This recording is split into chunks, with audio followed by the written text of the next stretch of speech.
Usually when we think of motorcycle riding, we think of the lone rider and the open road and pure freedom. However, that often ignores a motorcycle has 2 seats and can be enjoyed together.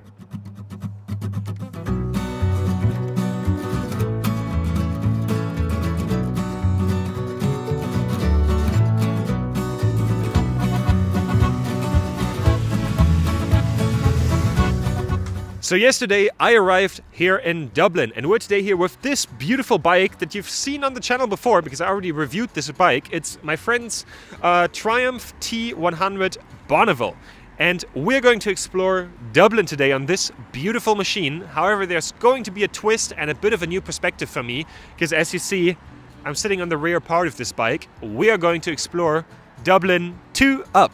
And with that, Ferdia, nice to have you again on the channel. Good to be back. For the second time. Yeah, we're going to explore Dublin with this bike together, and I'm going to be on the back. And it's my second time on the back, and last time was like 6 minutes. So I'm curious how this is going to go. But you have experience taking pillions with you, don't right? worry. I'm well used to taking pillions on the back, but they do tend to be somewhat lighter and smaller than this guy. But don't worry, we'll be fine. It's going to be a bit of fun. Yeah, and I'm curious if the Triumph T100's suspension will be able to handle it. And also, I'm a bit nervous about this one because, yeah, I remember the feeling of sitting on a motorcycle for the first time and riding it for the first time. And it's kind of going to be like this. And we already went a few meters and whew, damn. Yeah, okay, let's see how it's going to be exploring Dublin 2 up on this motorcycle. Let's go. Yeah, the suspension. Okay, let's get going. This Bonneville is in no case new. It has been used for city commuting for the last 10 years, and that can be felt on a cold winter day.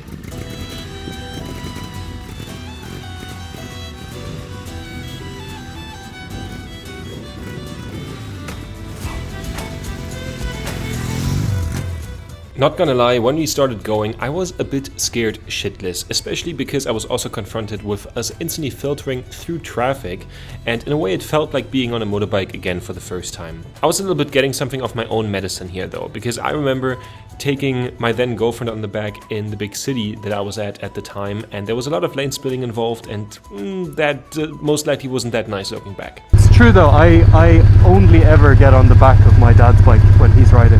Yeah, I would not get on the back of anyone else's bike. that's really encouraging right now, Ferdia. Thank you. I've been practicing my wheelies, right?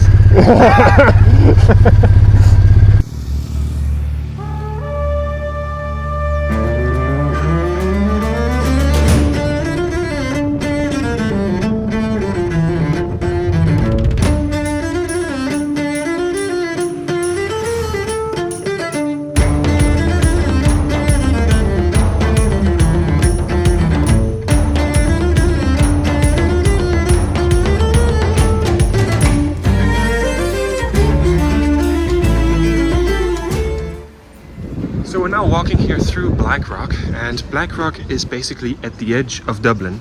Dublin is kind of shaped like a shoe horse, and we're going to explore basically along the range of the shoe horse today.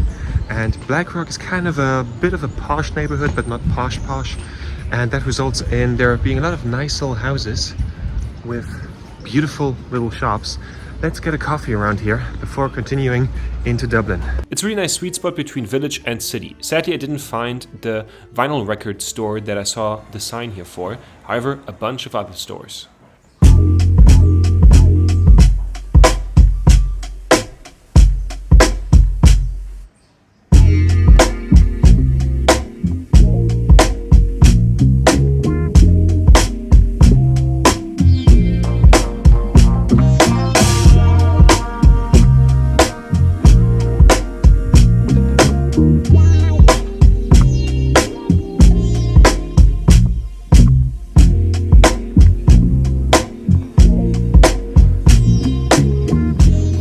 Blackrock has a bunch of very beautiful cafes. However, that's not where we ended up. We ended up in a cafe in a mall, however, with a great view over the Dublin Bay. And I just ruined my jeans with coffee stains, but it was time to get going.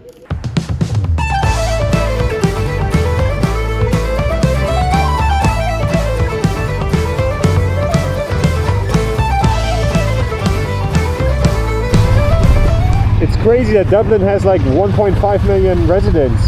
Like, because it really doesn't feel like it. It feels a lot more spread out. Well, it is spread out. It's a very low city. Yeah, None of our buildings are very high.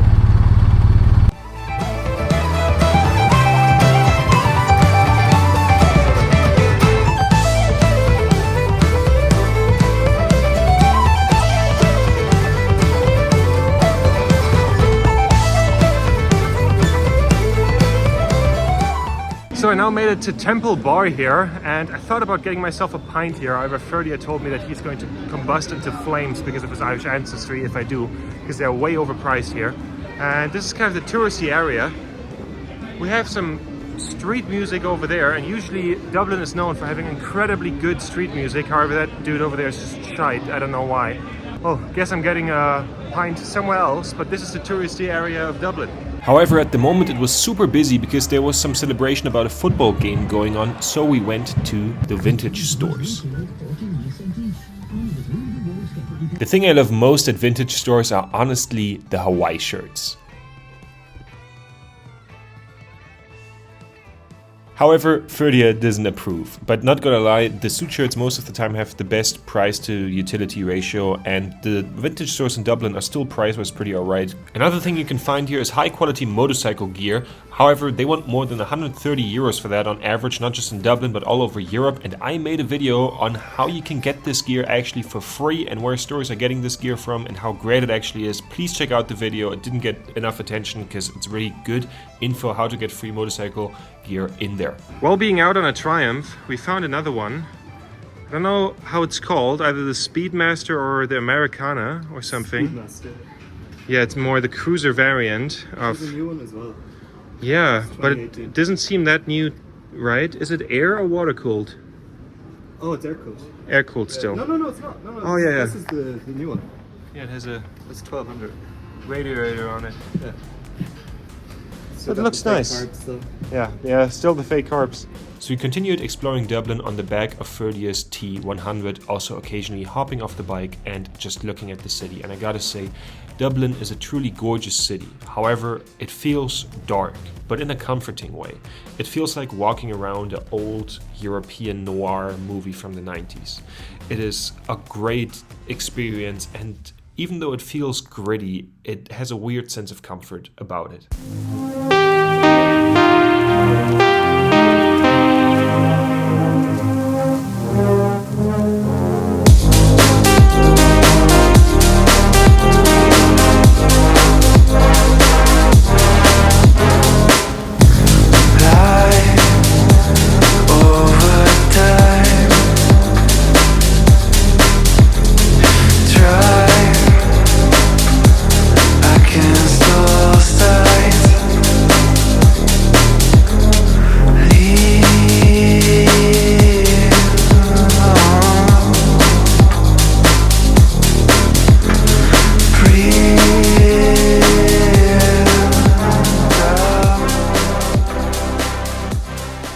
With all the joy of seeing Dublin, there was also a bit of work involved and stopping by at Megabikes to see if they could have motorcycles for potential motorcycle reviews. Welcome back to the 3 miles on sea. And today we're... let's have a look at some bikes. These are very nice.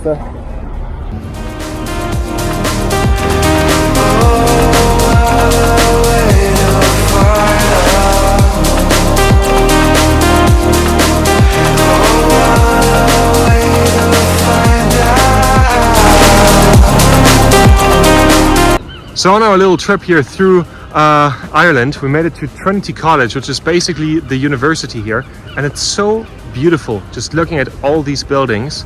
And we until now managed to have no rain while everything around us always looks like the world is ending. And Dublin is genuinely really pretty, and last time I was in Dublin I looked at the Book of Kells, and I recommend to anyone who visits Dublin to have a look at that. That is like pretty cool, but it would basically blow things out of proportions now. But just look how beautiful this little place here is. let's keep going through Dublin. Dublin still has so many more sights to offer and just the amazing amount of street music. We made it to the main side of Dublin, the Spire, which is a giant needle pointing into the sky, which is a bit of an ironic sight for a city that kind of has a heroin problem.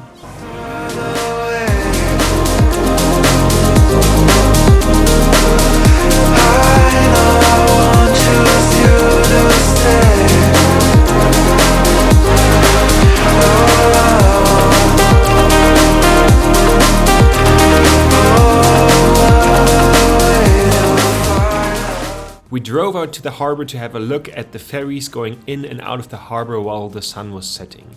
And it was just such a beautiful view and such a great experience. And even here, Dublin proved to be quite social and we got to chatting with a few people. However, I got really cold and was just freezing so hard once the sun was gone.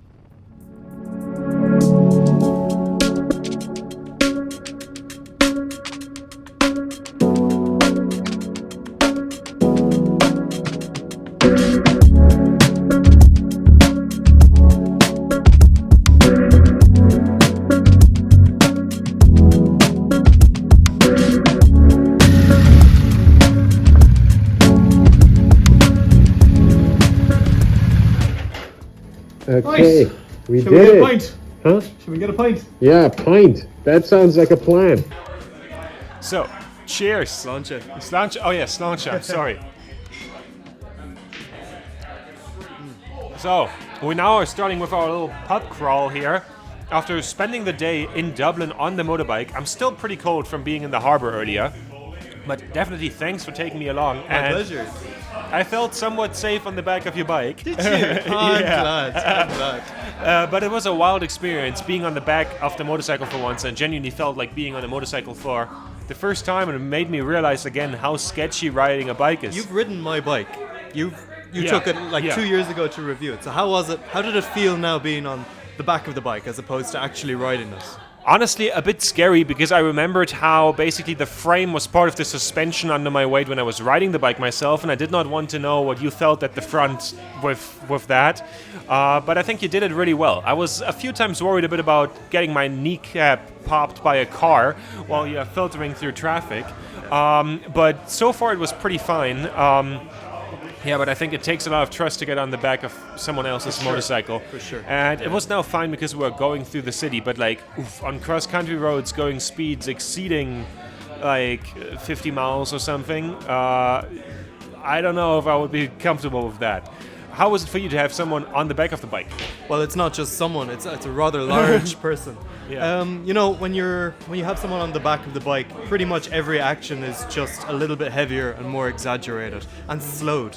So, like filtering, for example, we were only doing, let's say, a portion of the filtering that I would do if I was by myself, because the amount of control over the bike that you have is limited. So you've got to like.